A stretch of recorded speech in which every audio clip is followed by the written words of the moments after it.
Hi guys. How is everyone doing? I just feel so happy. I feel so emotional at the same time. So today I want to talk about something that has been like on my mind a lot lately. And to everybody that just subscribed to our channel, thank you so much for joining us. I love you so much. I just want to start off by saying I appreciate all the love and support that you guys have provided me. So it's a little bit chaotic in this house, bear with me. In the beginning of my separation journey, I felt a lot of resentment.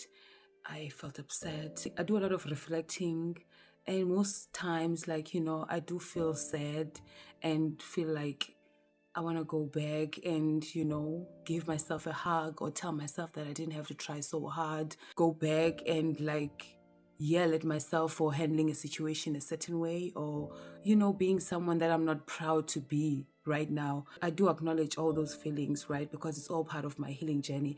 But I feel like right now, I feel more feelings of grace towards myself. I feel so much grace towards myself. I feel like I'm learning to be kind to myself, to forgive myself, to not blame myself, to just understand that, I tried my best in this situation. And I don't want to get emotional. One of the things that motivated me to come and talk about this today, God told me that, okay, if you feel like that, you have to acknowledge some of the things that played a role in your feelings. And I feel like one major thing that played that role is your support, having you guys. Sometimes you just need a little affirmation. You just need someone else to tell you that actually, you know what, you're doing your best, you're okay, like there is nothing wrong with you. So I feel like you guys did that for me. And as I've been thinking about it, as I've yes, guys, this makeup is so expensive. Okay, let's take a break and try it. Guys, what was that? Guys, you guys are doing too much right now. But anyway, we are sober and we are ready to talk. So I'm saying that these feelings that I've been having of gratitude for you guys have inspired me to talk about today's topic because I've been doing a lot of reflection, obviously, right? So in today's topic, I want to talk about what God's provision really means. Well, like in my interpretation, just, thinking about God providing for me and what that really means and how that has helped me throughout this journey. God's provision has been a topic that I've been dissecting a lot this past a couple of months because both my joys and disappointments have made me realize that God's provision is not really what we all want it to be. I have come to make peace with the fact that God's provision is not going to be in the fashion, the form, or the timing that we want it to be. Just because God's provision was promised to us as a constant thing and a consistent thing, it doesn't mean that it's going to come in the fashion or the form that we want for our own personal lives. You understand what I'm saying? Obviously, I'm going to talk a little bit about myself and my story. I think I'm going to make an example of just relationships overall, my observation, and just a little bit of reflecting on who I am now versus who I was a couple of years ago and what that looks like. A couple of years ago, maybe a decade ago, I was definitely a type of person that did not have the best friendships.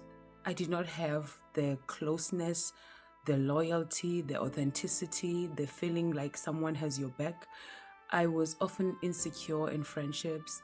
I often felt like I needed to try so hard, to have good female friends, to have good women in my life, not just have them on a social or surface level, but to have them have my back and feel like I don't have to look behind my back or feel some type of way. I know that if this is my girl, this is my girl, right?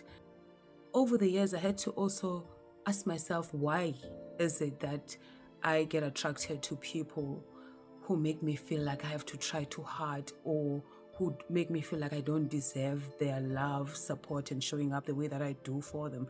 Why am I attracted to things that make me want to shrink in order to have them and enjoy them? Why is it that I'm attracted to that? So I had to do a lot of that reflecting and work on myself. Once I worked on myself and understood what were my own shortcomings, all of a sudden I felt so solid about relationships. Like I literally saw some friends leaving, just like, living my life.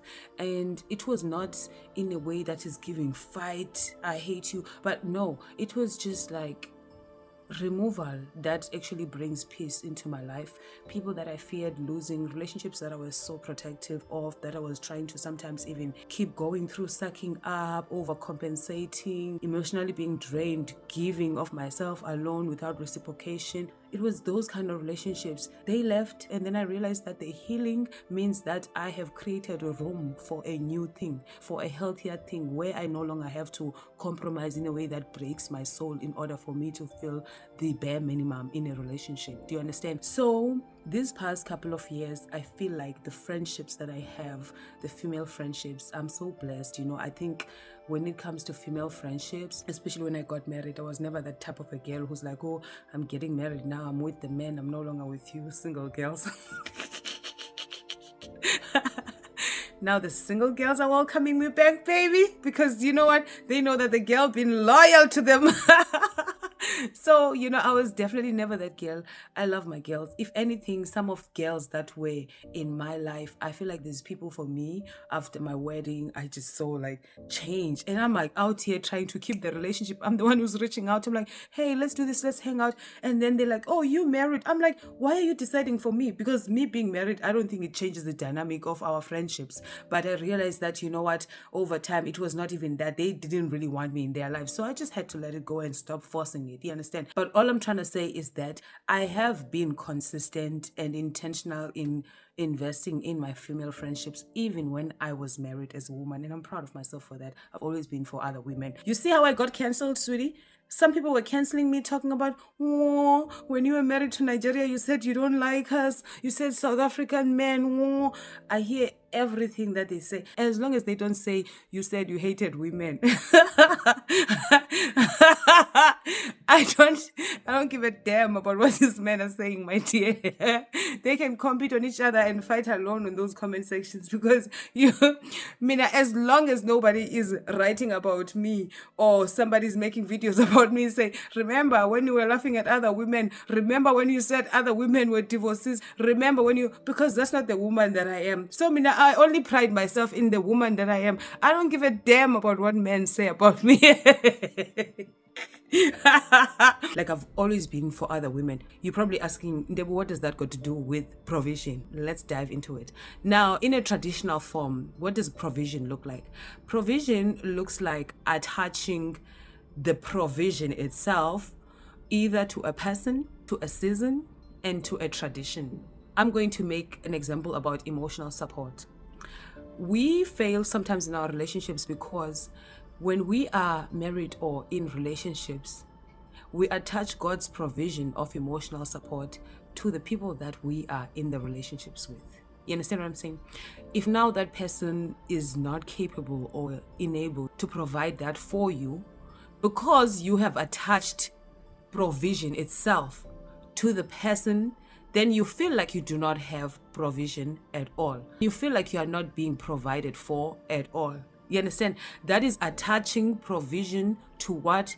To the person. Tradition is telling you that you have a spouse. Your spouse is the one that is supposed to supply your emotional needs. Therefore, anything that needs emotional support, emotional fulfillment, you literally expect it from your spouse only. And if they are not able to provide that for you, then you feel like they are failing, or you feel like you are not provided for as a person. So I think for me, as someone that in my 20s did not have that good, solid circle that I can trust, I was always anxious.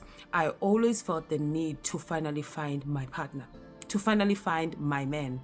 I remember having a friend who had a husband and kids, and I was so close to her, but I feel like what I really loved about her was the fact that she had a husband and kids here in America, and that for me felt like the safest place to have someone that I could call a sister and family. Because I'm alone in a foreign country, if it was Christmas, Easter, Thanksgiving, or anything like that, I don't necessarily have to stay by myself here. It's like they take me as their older kid or their auntie that is almost like a family member. You know, that single auntie that that was me. And I enjoyed that. You know why I enjoyed that so much? It was attractive to me because it was so familiar. It is a traditional form of what could look like a family. I never really got to think about whether it was the safest environment or not, but because of its traditional form, it was so attractive to me. Having this friend that has family now, I feel like, her husband is like my uncle. I trust this circle. But the real question is, do I trust the circle because it feels safe, or do I trust the circle because of its traditional form that I interpret as being provided for in a family kind of setup? You understand what I'm saying? So having that mindset, for me, I realized that you could literally miss on your blessings, because see, God will provide for you sometimes what you need, but it will not come in that traditional form. God is able to provide for you emotional support that you may never find from your husband in a friend. Do you understand what I'm saying? God will provide for you sometimes social support that you will not find in this partner that you stood on the altar with and said you are going to make each other happy, but God will provide that for you in a friendship setup. So the reason why I was so emotional about this is because I'm grateful that nonetheless there's no relationships for me that have always felt more important than the others. Like, I wanted to have good friends, I want to have a good man, I want to have a good family situation. Like, for me, I want it all, and I know that I can have it all. So what made me emotional is that it was painful for me in my 20s, feeling like, damn, this part of my relationships is not really where I wanted to be, right? Okay, that was a different season, and maybe in some ways, because when it comes to a man, it was like a little bit solid. I felt like I was provided for. You know what I mean? Fast forward, boom. Now you got the man. Now you are with the man. And you read the vows. The vows are saying, I'm going to be there for you. Oh, the vows. The vows are saying, I'm going to be there for you. I will comfort you. I will this, I will this, I will that. And then you get there, you realize that no, it's not even that someone does not want to do a certain thing for you, but you realize that, you know what, they do not have it in them. They do not have the capacity to be that person for you. When that crumbles, baby girl, you're going to learn to understand that God's provision is not in a form, fashion, or timing that you think it should be, that you want. The sooner you accept that, you are going to go through different phases of life, disappointments, adjustments, with less anxiety, knowing that at the end of the day, what is promised is that God will provide. The how, when, with who, that's none of your business to figure it out. I am sitting here, and one of the things that really made me break out and become so emotional is the fact that, of course, as a woman who was married, I attached a provision of certain things for me as the married woman to the man that I'm married to. I'm like, you're supposed to provide me with safety. You're supposed to provide me with support. Like, you signed a contract. Like, you told God that you're going to keep me safe, that you're going to support me, that you're going to protect me, that you're going to provide for me. Like, you stood there and said you're going to do it. And then what happens when you don't do that? When you literally disappoint me, what happens then?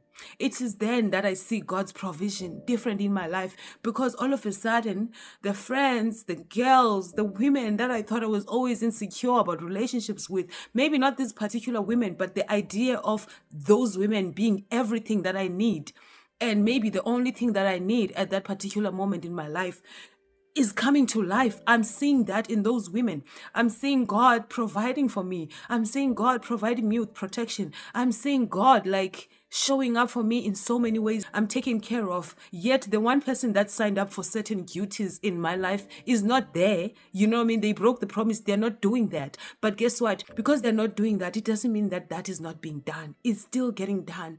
It doesn't mean that the job is not getting done. The job is still getting done. That is what I want to come and talk about today. I want to talk about one of the things that have really calmed me down, that have helped me heal from anxiety. It's just having an understanding of the fact that I don't care to know what form, how, who's gonna be involved, who's gonna play this role, but I only need to know that God promised me that somebody's gonna play the role, that the role is gonna be there and the job is gonna get done. So I have been experiencing so much love, so much support, so much, my friends. You know what I mean? Let me tell you something.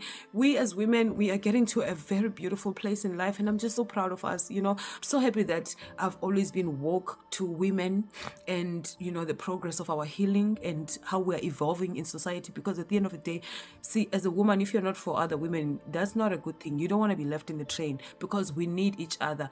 I am just so happy that I've gotten to a place where I have friends that are solid in who they are. It doesn't matter what their relationship statuses are. You understand what I'm saying? I don't want to even say back in the day, but there are women who would turn against their women friends when in relationships. There are women who would not support their women friends when they're getting a divorce, especially if they are married. There are women who would not stand up for other women, if that means that it's going to affect their own personal situation with their partner or their husband. For me to actually realize that God has healed me so much that I didn't settle when it comes to my friendships. I have women who stand by me. They stand for the truth.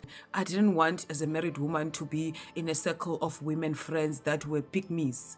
Women that don't have integrity. I didn't want to be around women who cannot speak the truth or stand for the truth. Women who wanted me for the clickbait. I met a lot of women like that. When I was married, there's a lot of women who wanted to befriend me because, I'm like, you're not trying to build a relationship with me. This is not genuine. This is not authentic. There were women who were not really going to be friends with a girl like me when I was single. As soon as I got engaged, these women that I was trying to be friends with, they coming and they're like, oh, let's do couple goals. I'm like, bitch, fuck couple goals, because what do you mean? If you cannot be my friend when I'm single and you only think that I'm good enough to be your friend because now I'm attached to a man, then for me that says a lot about the kind of woman that you are, and I don't want to be your friend. So I saw those vibes when I was married. But guess what? The women that we're celebrating today in this story time and this testimony, baby, are women that are my friends, that are married. They have been married. They are still married. I became friends with them, whether it's because of the marriage or we were already friends. These are women that stood by me when I'm going through shit. They are not pygmies. They are not shying away from supporting me because it's going to look like they're attached to a divorcee, or they have to look like liars and not have integrity so that they could suck up to their husbands. No, I don't have women like that.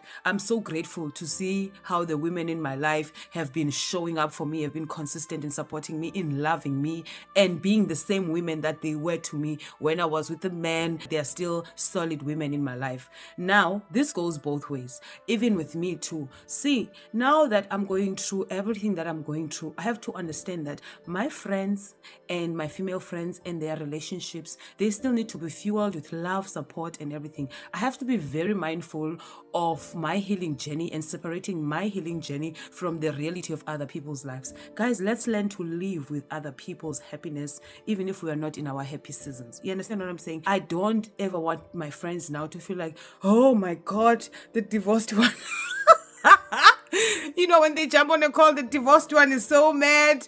She's so negative. She's projecting onto them, because at the end of the day, I've been in a relationship and I know that sometimes environment, is not good for you. It's not like you're hating people, but there are people who literally distance themselves. They're like, oh my God, yes, I'm allowed to heal right now, take my time, go through my brokenness. I'm allowed to vent out to my friend and be upset about every situation that I want to be upset at. But I am not allowed to come and influence my friend now to be negative about her own relationship and make my friend feel like she cannot even share her beautiful moments, her joys and exciting times because there's this Ntebo. No, this is my path. Here in life, guys, we are going to go through different seasons at different times, okay? One person is dying today, the other person is giving birth today. That's just how life is. I was getting my nice wedding and it was lovey-dovey season for me a couple of years ago. My friends were going through a breakup. They were going through shit, but they were still there showing up for me. You understand? So right now, yes, I will cry here and deal with my life and everything, but it is very important for me to also understand that my friends also need to protect their relationships and their environment. And I shouldn't be the person that they feel like they need to protect their relationships from because of what I'm going through. So to have that solidity when it comes to women in my life right now is a blessing that I didn't even know that I had. You know why I didn't know that I had that blessing? It's because I was attaching all that provision in one traditional form. I'm like, you're going to give me safety. You're going to give me this. You're going to give me that.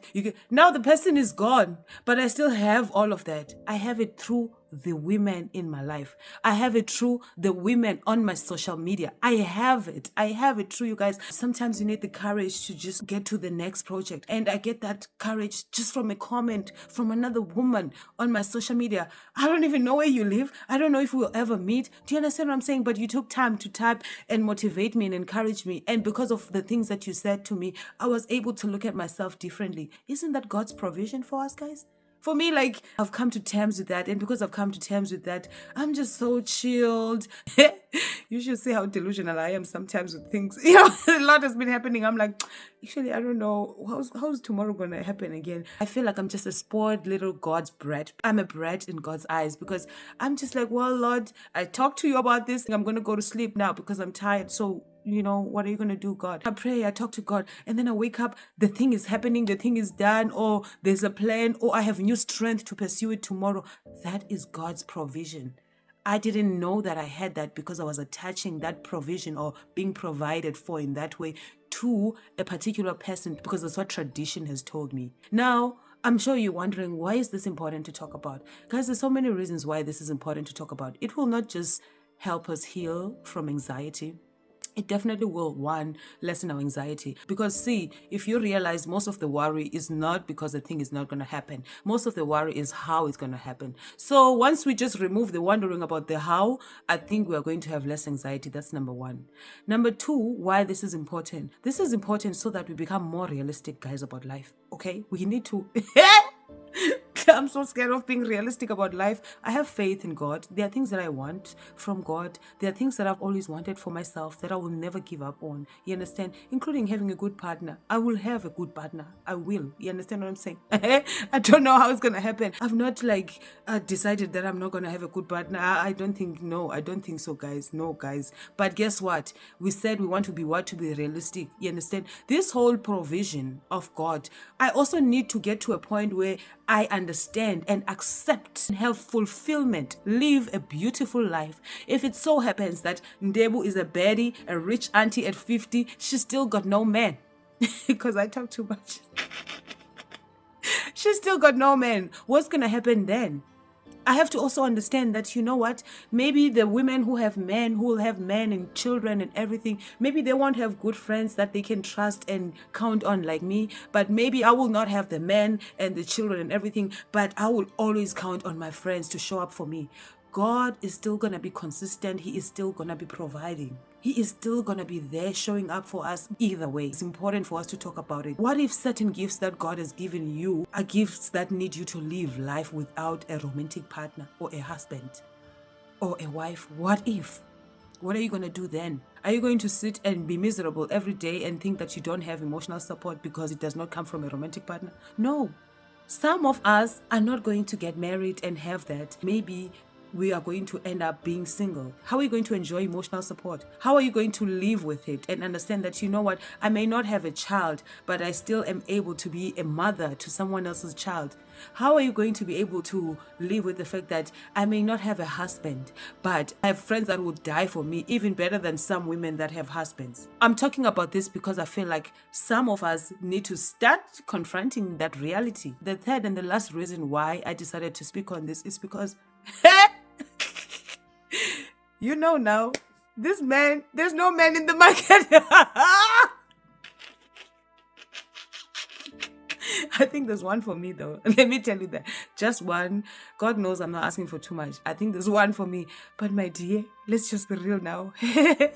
I mean, like, wow. You know, when you guys used to say there's no man out there, I was thinking to myself, why are they not going outside by fish? Now I'm realizing that, hey, I mean, I'm not even out looking for men, but it's just like, you know, obviously when men talk to you, especially after going through a breakup, as a person who's intentional about your healing, you're more attentive, you're more sensitive, you already know certain things that you don't want. Like talking to these men, for me, I'm like, I'm better than them.